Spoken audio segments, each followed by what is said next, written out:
ನಾನು ಒಂದು mega serial ಮಾಡೋಣ ಅಂತ ಪ್ರಯತ್ನ ಪಟ್ಟೆ.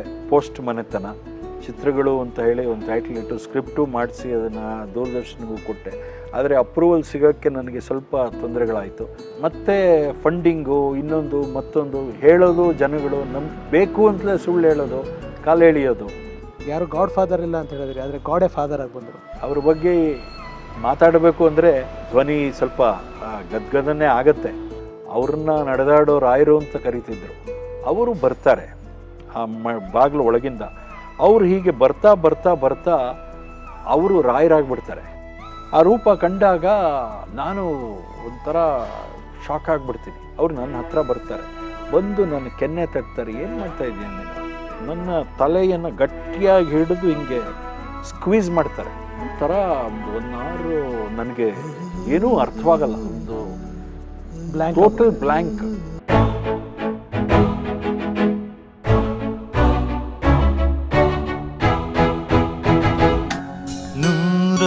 ನೂರೊಂದು ನೆನಪು ಯಾವತ್ತು ಕೇಳ ಅಂದರೆ ಹೇಗಿರುತ್ತೆ ಅನ್ನೋದು ಕೇಳ್ತೀನಿ.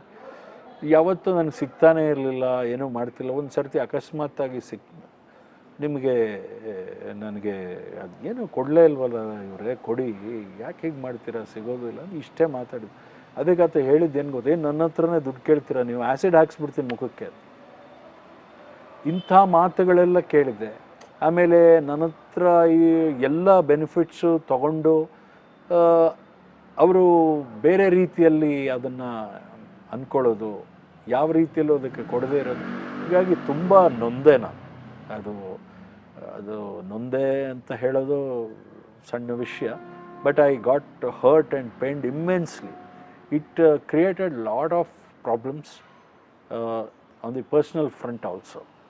I can understand sir. ನಾನಂದರೆ ನಾವು ಕೈ ಚಾಚಿದ್ದೀವಿ ರಾಜೇಶ್ ಸರ್. ನನ್ನ ಕಷ್ಟದ ಕಾಲಗಳಲ್ಲಿ ಒಂದು 3-4 ವರ್ಷದ ಹಿಂದೆ ದುಡ್ಡುಗೋಸ್ಕರ ಕೆಲವು ಸಹಾಯ ಮಾಡಿರೋ ಗಣ್ಯರಿದ್ದಾರೆ.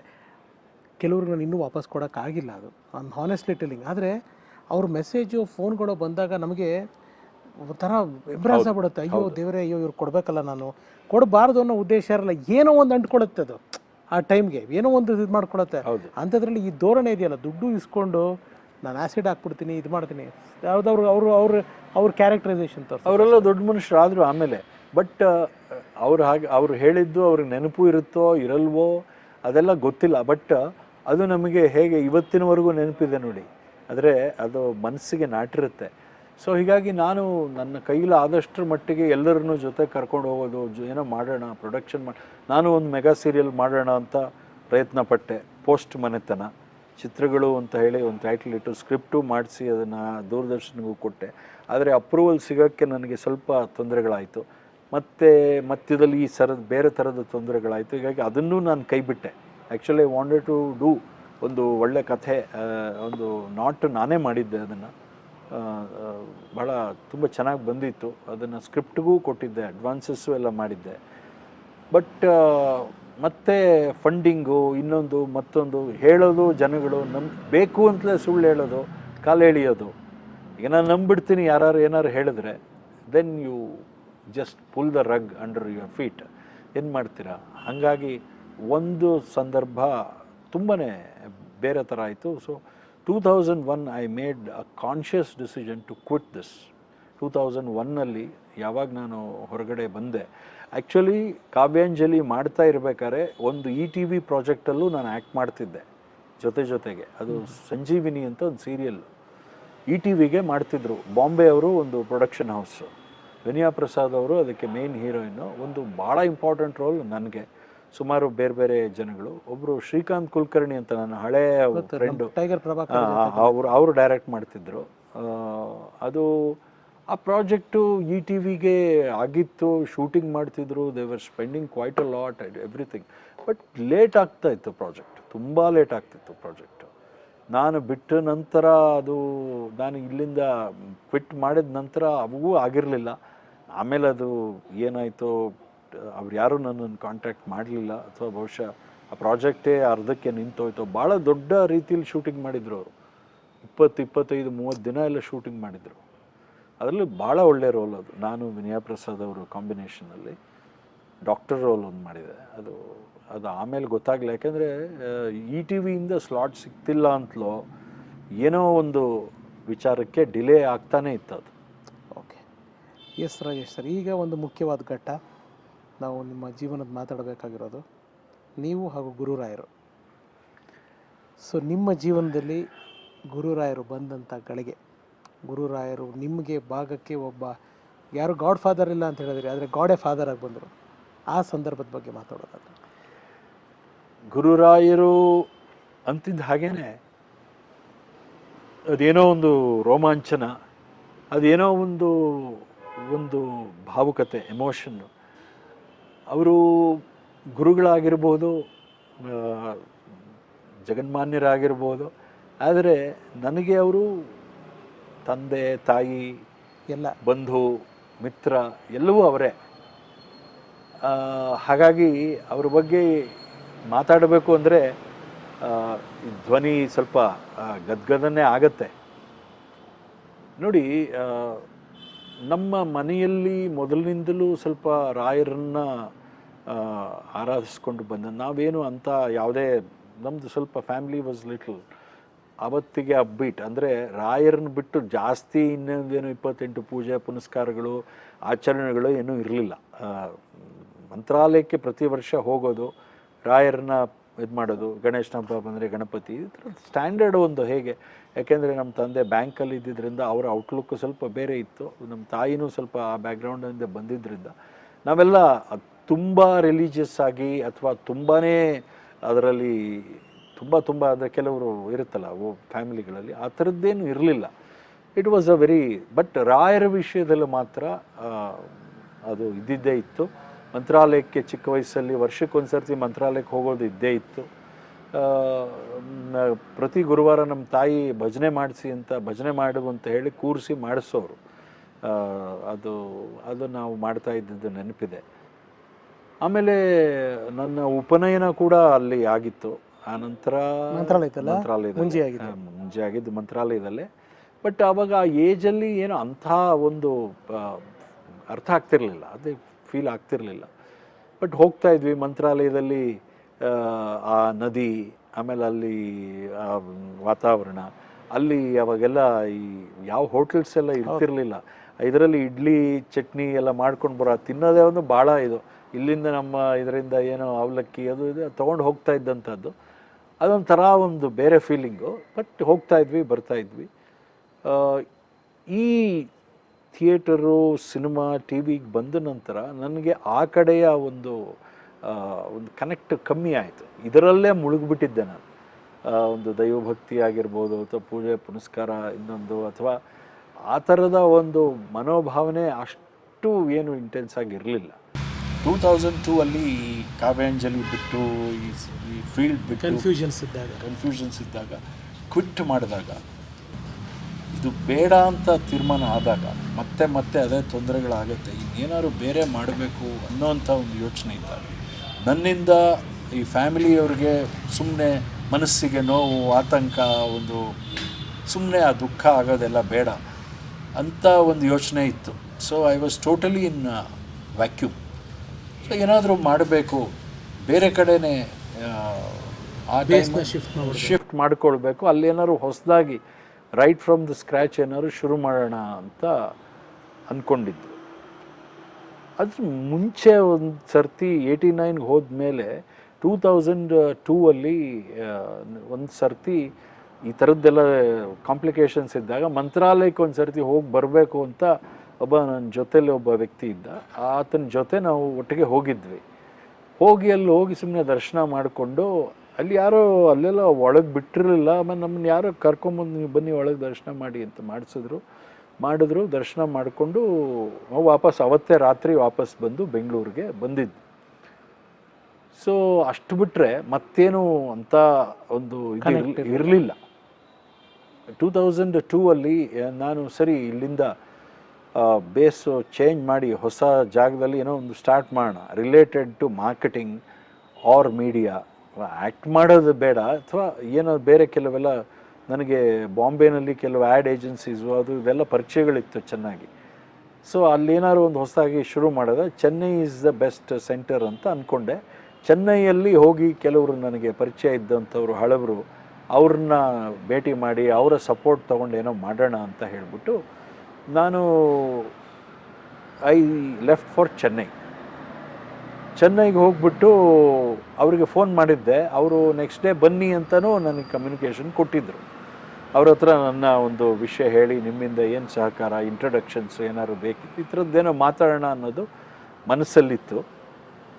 ಆದರೆ ಒಂದು ವಿಚಿತ್ರದ ಘಟನೆ ನಡೀತು. ಆ ಘಟನೆ ನನ್ನ ಜೀವನವನ್ನೇ ಕಂಪ್ಲೀಟ್ ಬದಲಾಯಿಸ್ತು. ಅದೇನು ಅಂತಂದರೆ, ಅವತ್ತು ನೆಕ್ಸ್ಟ್ ಡೇ ಅವ್ರನ್ನ ಒಬ್ಬ ವ್ಯಕ್ತಿನ ಭೇಟಿ ಮಾಡಬೇಕಾಗಿತ್ತು. ನಾನು ಯಾರ ಹತ್ರ ಅಪಾಯಿಂಟ್ಮೆಂಟ್ ತೊಗೊಂಡಿದ್ದೆ ನಾನು. ಸರಿ, ನೆಕ್ಸ್ಟ್ ಡೇ ಇದೆಲ್ಲ ಆಗಿ ಒಂದು ರೂಮ್ನಲ್ಲಿ ಚೆಕ್ ಇನ್ ಮಾಡಿಕೊಂಡು ನಾನು ಅವತ್ತು ರಾತ್ರಿ ಮಲಗಿದೆ. ಅವತ್ತು ರಾತ್ರಿ ಬೆಳಗಿನ ಜಾವ ಸುಮಾರು 4 ಗಂಟೆ ಇರ್ಬೋದು, ಒಂದು ಕನಸು. ಅದು ಕನಸು ಅಂತ ಹೇಳಬೇಕೋ, ಒಂದು ಅರ್ಧಂಬರ್ಧ ನಿದ್ದೆ. ಅದು ಕನಸು ಅಂತ ಹೇಳಬೇಕೋ ಅಥವಾ ಅದು ವಿಷನ್ ಅಂತ ಹೇಳಬೇಕೋ ಅಥವಾ ಅನುಭವ ಅಂತ ಹೇಳಬೇಕೋ, ಅದು ಏನೋ ಅದಕ್ಕೆ ಎಕ್ಸಾಕ್ಟ್ಲಿ ನಾನೇನು ಹೇಳಕ್ಕೆ ಸಾಧ್ಯವಾಗ್ತಿಲ್ಲ. ಕನಸಿನಲ್ಲಿ ತಕ್ಷಣ ನನಗೆ ನಾನು ಎಲ್ಲೋ ಒಂದು ರೂಮಲ್ಲಿದ್ದೀನಿ, ಅವ್ರ ಬಾಗಿಲಿದೆ, ಆ ಬಾಗಿಲು ಓಪನ್ ಆಗುತ್ತೆ. ಆ ಬಾಗಿಲು ಓಪನ್ ಆದಾಗ ಅವತ್ತು ಮಂತ್ರಾಲಯ ಮಠದಲ್ಲಿ ಅವರು ಸ್ವಾಮಿಗಳಾಗಿದ್ದವರು ಸುಷಿಮೀಂದ್ರ ತೀರ್ಥರು ಅಂತ, ಅವ್ರನ್ನ ನಡೆದಾಡೋ ರಾಯರು ಅಂತ ಕರೀತಿದ್ರು. ಅವರು ಬರ್ತಾರೆ ಆ ಬಾಗಿಲು ಒಳಗಿಂದ. ಅವರು ಹೀಗೆ ಬರ್ತಾ ಬರ್ತಾ ಬರ್ತಾ ಅವರು ರಾಯರಾಗ್ಬಿಡ್ತಾರೆ. ಸಂಪೂರ್ಣವಾಗಿ ರಾಯರ ಒಂದು ರೂಪ ಅಲ್ಲಿ ಕಾಣುತ್ತೆ. ಆ ರೂಪ ಕಂಡಾಗ ನಾನು ಒಂಥರ ಶಾಕ್ ಆಗಿಬಿಡ್ತೀನಿ. ಅವ್ರು ನನ್ನ ಹತ್ರ ಬರ್ತಾರೆ, ಬಂದು ನನ್ನ ಕೆನ್ನೆ ತಟ್ತಾರೆ. ಏನು ಮಾಡ್ತಾ ಇದೀಯ ನೀನು ಬಂದಿರೋದು ಯಾಕೆ, ಏನು ಮಾಡ್ತಿದ್ಯಾ ನೀನು ಅಂತ ಕೇಳ್ತಾರೆ. ಏನು ಹೇಳಬೇಕು ಅಂತ ಗೊತ್ತಾಗಲ್ಲ. ಆಮೇಲೆ ಅವರು ಹೇಳ್ತಾರೆ, ನನ್ನ ತಲೆಯನ್ನು ಗಟ್ಟಿಯಾಗಿ ಹಿಡಿದು ಹಿಂಗೆ ಸ್ಕ್ವೀಸ್ ಮಾಡ್ತಾರೆ. ಆ ಫೀಲು, ಆ ಟಚ್ ಇವತ್ತಿಗೂ ನನಗೆ ಗೊತ್ತಿದೆ. ಯಪ್ಪ, ಹಿಂಗೆ ಹಿಡಿದು ಅದನ್ನು ಹಿಂಗೆ ಹಿಂಡ್ತಾರೆ ತಲೆ. ಆಮೇಲೆ ಈಗ ತೋರಿಸ್ತಾರೆ, ನಿಮ್ಮ ತಲೆಯಲ್ಲಿ ಹೀಗೆ ಅಂತಾರೆ, ಈಗ ತೋರಿಸ್ತಾರೆ, ಏನೋ ಇದೆ, ನಾನಿದ್ದೀನಿ, ನೀನು ಇಲ್ಲಿ ಯಾತಕ್ಕೆ ಬಂದಿದ್ದೀಯ ಅದನ್ನೆಲ್ಲ ಬಿಟ್ಬಿಡು, ಇನ್ನೇನೂ ಆಗಲ್ಲ, ಅದೆಲ್ಲ ಪ್ರಯೋಜನವಿಲ್ಲದೆ ಇರೋದು, ಬಾ ನನ್ನ ಹತ್ರ ಬಾ ಅಂತ ವಾಪಸ್ ಹೋಗ್ತಾರೆ. ವಾಪಸ್ ಹೋಗಿ ಡೋರ್ ಹತ್ರ ಹೋಗಿ ಮತ್ತೆ ಟರ್ನ್ ಮಾಡಿಬಿಟ್ಟು ನೀನು ಬಾ ಅಂತ ಹೀಗೆ ನಂಗೆ ಸಿಗ್ನಲ್ ಮಾಡ್ತಾರೆ. ನಾನು ಎಚ್ಚರಾಗಿ ನೋಡ್ತೀನಿ, 4 ಗಂಟೆ 4:10 ಆಗಿದೆ ಆವಾಗ ಬೆಳಿಗ್ಗೆ. ಒಂಥರ ಒಂದು ಅವರ್ ನನಗೆ ಏನೂ ಅರ್ಥವಾಗಲ್ಲ, ಒಂದು ಟೋಟಲ್ ಬ್ಲ್ಯಾಂಕ್ ಸ್ಟೇಟೇ ಅದು. ಆಮೇಲೆ ಸ್ವಲ್ಪ ಚೂರು ಅದನ್ನು ರಿಯಲೈಸ್ ಮಾಡ್ಕೊಂಡ್ಮೇಲೆ ಒಂದು ಥಾಟ್, ಇಲ್ಲಿ ಬಂದಿದ್ದೀನಿ, ಇಲ್ಲೆಲ್ಲ ಫಿಕ್ಸ್ ಮಾಡಿದ್ದೀನಿ, ಏನೋ ಯೋಚನೆ ಇದೆ, ಇಲ್ಲಿ ನೋಡಿದ್ರೆ ಈ ಥರ ಕನಸು ಬಂತು, ಇದು ನಿಜವೇ, ಇದು ಕನಸೇ, ಏನು ಹೇಗೆ ಅಂತ ಮತ್ತೆ ಸುಮ್ಮನೆ ಒಂದು ಪ್ರಾರ್ಥನೆ ಮಾಡೋಣ ಅಂತ ಕಣ್ಮುಚ್ಚಿ, ನೀವೇ ದಾರಿ ತೋರಿಸಿ ನನಗೇನು ಮಾಡಬೇಕು ಅಂತ ಹೇಳಿ ಅಂತ ಮನಸ್ಸಲ್ಲೇ ಅನ್ಕೋತೀನಿ. ಆಗ ಮನಸ್ಸಲ್ಲಿ ಆ ಥಾಟ್ ಬಂದ್ಬಿಡುತ್ತೆ, ನಾನು ಮಂತ್ರಾಲಯಕ್ಕೆ ಹೋಗಬೇಕು. ಯಾಕೆಂದ್ರೆ ಮಂತ್ರಾಲಯ ಅನ್ನೋ ಪದವನ್ನು ಉಪಯೋಗಿಸಿರ್ತಾರೆ ಅವರು. ಸೊ ಮಂತ್ರಾಲಯಕ್ಕೆ ಹೋಗ್ತೀನಿ ಅಂತ ಡಿಸೈಡ್ ಮಾಡಿಬಿಟ್ಟು ಹೋಗ್ಬಿಟ್ಟು, ಅದು ಯಾವುದೋ ಒಂದು ಟ್ರೈನ್ ಇರುತ್ತೆ, ಇಲ್ಲ ಅದು ಹೋಗುತ್ತೆ, ಬಾಂಬೆ ಟ್ರೈನು ಮಂತ್ರಾಲಯಂ ರೋಡ್ ಮೇಲೆ ಹೋಗುತ್ತೆ ಅಂತ ಹೇಳ್ತಾರೆ. ಅಲ್ಲಿ ಹೋದ್ಮೇಲೆ ನಾನು ಕೇಳ್ತೀನಿ ಅವ್ರಿಗೆ, ಅದು ರಾಯಚೂರಿಗೆ ನಿಲ್ಲುತ್ತೆ, ಮಂತ್ರಾಲಯಂ ರೋಡು ಸ್ಟಾಪ್ ಇಲ್ಲ, ಇದು ಟ್ರೈನ್, ಇದು ಸೂಪರ್ ಫಾಸ್ಟ್ ಟ್ರೈನು ಅಂತ ಹೇಳ್ತಾರೆ. ಆಯಿತು, ರಾಯಚೂರಿಗೆ ಇಳಿದು ಅಲ್ಲಿಂದ ಹೋಗೋಣ ಅಂತ ಅನ್ಕೋತೀನಿ. ನನ್ನ ಹತ್ರ ಇರೋದು ಮೀಗರ್ ಮನಿ, ಯಾಕಂದರೆ ಆವಾಗ financially I was totally zero. I had taken that money from my sister and left. ಇದ್ದಿದ್ದು ಅಲ್ಲಿ ಹೋಗಿ ಬಂದು ಮಾಡಿ ಎಲ್ಲವೂ ಆಗಿತ್ತು, ಮೀಗರ್ ಮನಿ ಇತ್ತು, ಬಟ್ ಅಲ್ಲಿ ಹೋಗೋ ಅಷ್ಟೊತ್ತಿಗೆ. ಬಟ್ ಅಲ್ಲಿ ಆಶ್ಚರ್ಯ ಏನು ಅಂದರೆ, ಮಂತ್ರಾಲಯಂ ರೋಡ್ ಸ್ಟೇಷನ್ ಬರ್ತಿದ್ದಾಗೆ ಟ್ರೈನ್ ನಿಂತುಬಿಡುತ್ತೆ ಸರ್. ರಾಯಚೂರಿಗೆ ಹೋಗ್ಬೇಕಾಗಿರೋ ರಾಯಚೂರಿಗೆ ನಿಲ್ಲಬೇಕು, ಮುಂದೆ ಬಾಂಬೆಗೆ ಹೋಗ್ಬೇಕದು.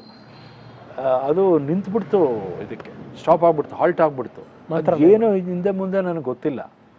ಆಮೇಲೆ ಅದು ಎಕ್ಸಾಕ್ಟ್ ಪ್ಲ್ಯಾಟ್ಫಾರ್ಮ್ಗೆ ಬಂದು ನಿಂತ್ಕೊಳ್ತು. ಇಡೀ ಟ್ರೈನಿಂದ ನಾನೊಬ್ಬನೇ ಇಳಿದೆ. ಅಲ್ಲಿ ಹೇಗೆ ಅಂದರೆ, ಆ ಟ್ರೈನ್ ಯಾವ ನಿಲ್ಲುತ್ತೆ ಆ ಟೈಮಿಗೆ ಅಲ್ಲಿ ಹೊರಗಡೆ ಬಸ್ಸಸ್ ಇರುತ್ತೆ ಮಂತ್ರಾಲಯಕ್ಕೆ ಹೋಗೋಕ್ಕೆ, ಇಲ್ಲ ಆಟೋಗಳಿರ್ತವೆ ಹೋಗೋಕ್ಕೆ. ಇಲ್ಲದೆ ಇದ್ದರೆ ಯಾರೂ ಇರಲ್ಲ ಅಲ್ಲಿ. ಕರೆಕ್ಟು. ನಾನು ಇಳಿದೆ 2 ನಿಮಿಷ 1 ನಿಮಿಷ ಈಗ ಇಳಿದು ಆ ಕಡೆ ಬರೋಷ್ಟೊತ್ತಿಗೆ ಟ್ರೈನು ಮತ್ತೆ ಸ್ಟಾರ್ಟ್ ಆಗಿ ಹೊರಟೋಯ್ತು. ನಾನು ಹೊರಗಡೆ ಬಂದೆ, ಧಾರಾಕಾರ ದೋ ಅಂತ ಮಳೆ ಬರ್ತಾಯಿದೆ. ಅಯ್ಯೋ ಇದೇನಪ್ಪ ಮಳೆ, ಇದು ಹೇಗೆ ಹೋಗೋದು ಏನು, ನಿಮಗೆ ಆಶ್ಚರ್ಯ ಆಗ್ಬೋದು. ಎಲ್ಲಿಂದನೂ ಔಟ್ ಆಫ್ ನೋವೇರ್ ಒಬ್ಬ ಆಟೋದವನು ಬರ್ತಾನಲ್ಲಿ. ಆಟೋದವನು ಬರ್ತಾನೆ, ಎಷ್ಟು ಕೊಡಬೇಕು ಅಂತ ಎಲ್ಲ ಅದನ್ನು ನಾರ್ಮಲಿ ಅವರು ಶೇರಿಂಗಲ್ಲಿ ಹೋಗ್ತಾರಲ್ಲಿ. ಅಲ್ಲಿ ಕೇಳಿದಾನೆ, ಎಷ್ಟು ಕೊಡಬೇಕಪ್ಪ, 50 ರೂಪಾಯಿ ಕೊಡಬೇಕು ಅಂತ ಹೇಳ್ತಾನೆ. ಅವತ್ತಿಗೆ ನಾನು ಸರಿ ಅಂತ ಕೂತ್ಕೋತೀನಿ, ಎಲ್ಲ ನೆಂದೋಗ್ಬಿಡುತ್ತೆ. ನನ್ನ ಹತ್ರ ಇದ್ದಿದ್ದೇ ಒಂದು ಬ್ಯಾಗು, ನೆಂದೋಗ್ಬಿಡುತ್ತೆ. ನಾನು ಕರ್ಕೊಂಡು ಹೋಗಿ ಮಂತ್ರಾಲಯದ ಒಂದು ಇದರ ಹತ್ರ ಅಲ್ಲಿ ಟೆಂಪಲಿಂದ ಸ್ವಲ್ಪ ಮುಂದೆ ಬಿಡ್ತಾನೆ. ಎಷ್ಟು ಕೊಡಬೇಕು ಅಂತಂದಾಗ ಕೊಡೋಕೆ ಹೋಗ್ತೀನಿ, ಬೇಡ ಅಂತಾನೆ, ದುಡ್ಡು ಬೇಡ ಅಂತಾನೆ. ಇಲ್ಲ ಬೇಡ ಅಂತ, ಇಲ್ಲ ತೊಗೊಳ್ಳಿಯಪ್ಪ, ನೀವು ಕರ್ಕೊಂಬಂದಿದ್ದೀರಲ್ಲ ತೊಗೊಳ್ಳಿ ನೀವು ಅಂತ ಹೇಳಿದ್ರೆ ಇಸ್ಕೊಳ್ಳಿಲ್ಲ ದುಡ್ಡು. ಅವನು ಹೋಗ್ತಾನೆ. ಏನು ಸರ್ ಇದು, ಒಂದು ಅಯೋಮಯ ಸ್ಥಿತಿ. ಏನು ಅನ್ನೋದು ಅರ್ಥ ಆಗ್ತಿಲ್ಲ. ಮಳೆ ಬರ್ತಾ ಇದೆ ಸರಿ ಅಂತ ಅಲ್ಲೊಂದು ಹುಬ್ಳಿ ಛತ್ರ ಅಂತ ಇದೆ, ತುಂಬ ಓಲ್ಡ್. ಯಾಕೆಂದ್ರೆ ನನ್ನ ಹತ್ರ ಲಿಮಿಟೆಡ್. ಆಮೇಲೆ ಅಲ್ಲಿ ಇನ್ನೊಂದು ಇತ್ತು, ಏನು ಅಂದರೆ ಒಬ್ಬರಿಗೆ ಕೊಡೋದಿಲ್ಲ ರೂಮ್ಸು. ಮಂತ್ರಾಲಯ ಮಠದ ರೂಮ್ಗಳು ಸಿಂಗಲ್ ಇಂಡಿವಿಜುವಲ್ ಹೋದರೆ ಕೊಡಲ್ಲ, ಫ್ಯಾಮ್ಲಿಗೆ ಕೊಡ್ತಾರೆ. ಇಲ್ಲ ಏನೋ ಡೋನರ್ಸು ಅವರು ಯಾರು ಇರ್ತಾರಲ್ಲ ಅವ್ರ ಪರವಾಗಿ ಯಾರು ಹೋದರೆ ಕೊಡ್ತಾರೆ, ಆ ಥರದ್ದಿರುತ್ತೆ. ಆ ಹುಬ್ಳಿ ಛತ್ರ ಅನ್ನೋದು ಭಾಳ ಹಳೆಯ ಇದಂಥದ್ದು, ಫಸ್ಟ್ ಚೌಲ್ಟ್ರಿಯಲ್ಲಿ. ಅಲ್ಲಿ ಸೇವೆ ಮಾಡೋಕ್ಕೆ ಯಾರು ಬಂದರೆ ಕೊಡ್ತಾರೆ. ಅಲ್ಲಿ ಹೋದೆ ನಾನು. ಹೋದಾಗ ಇಲ್ಲೆಲ್ಲ ಫುಲ್ ಇದೆ. ಇಲ್ಲಿ ನಾನು ಹೇಳಿದೆ, ಇಲ್ಲಿ ಬಂದಿದ್ದೀನಿ, ಒಂಚೂರು ಕೊಡಿ, 1-2 ದಿನ ಇರ್ತೀನಿ ಅಂತ ಹೇಳಿದೆ ಅವ್ರಿಗೆ. ಇಲ್ಲ ಇವಾಗ ಇಲ್ಲ, ಯಾವಾಗ ಖಾಲಿ ಆದರೆ ನೋಡೋಣ ರಿಕ್ವೆಸ್ಟ್ ಮಾಡಿದೆ ಅವ್ರಿಗೆ. ಯಾಕೆಂದ್ರೆ ಬೇರೆ ಎಲ್ಲೂ ಇರೋಕ್ಕೆ ಸಾಧ್ಯ ಇಲ್ಲ ಅಲ್ಲಿ. ಸರಿ, ನಾನು ನದಿಗೆ ಹೋಗ್ಬಿಟ್ಟು ಸ್ನಾನ ಹಂಗೆ ಮಳೆನೇ ಬರ್ತಾಯಿತ್ತು, ಸ್ವಲ್ಪ ಕಮ್ಮಿ ಆಗಿತ್ತು, ಡ್ರಿಸಲ್ ಆಗ್ತಾಯಿತ್ತು. ನದಿಗೆ ಹೋಗಿ ಸ್ನಾನ ಮಾಡಿಕೊಂಡು ಮತ್ತು ಬಟ್ಟೆ ಎಲ್ಲ ಉಟ್ಕೊಂಡು ಮಠಕ್ಕೆ ಬಂದೆ. ಅಲ್ಲಿ ಸಂಜೆ ರಥೋತ್ಸವಕ್ಕೆ ಅದಕ್ಕೆ ಎಲ್ಲ ಸಿದ್ಧತೆ ಮಾಡ್ಕೊಳ್ತಾಯಿದ್ರು. ನಾನು ಒಳಗಡೆ ಹೋದೆ. ಎದುರುಗಡೆ ಅವ್ರ ದರ್ಶನ ಆಯಿತು. ಏನು ಹೇಳಬೇಕು ಅಂತ ಗೊತ್ತಾಗ್ತಿಲ್ಲ, ಕಣ್ಣಲ್ಲಿ ನೀರು ಹರಿತಾ ಇದೆ ಎದುರುಗಡೆ ನಿಂತಾಗ. ಸೊ ಅದನ್ನು ಮಾಡೋದಕ್ಕೆ ಅಷ್ಟು ಕಾಲ, ಅದು ಆ ರಾಯರ ಕೊಡ ಅಂತ ಹೇಳೋರು ಅದೇ ನನಗೆ ಬರೋದು ಫಸ್ಟು.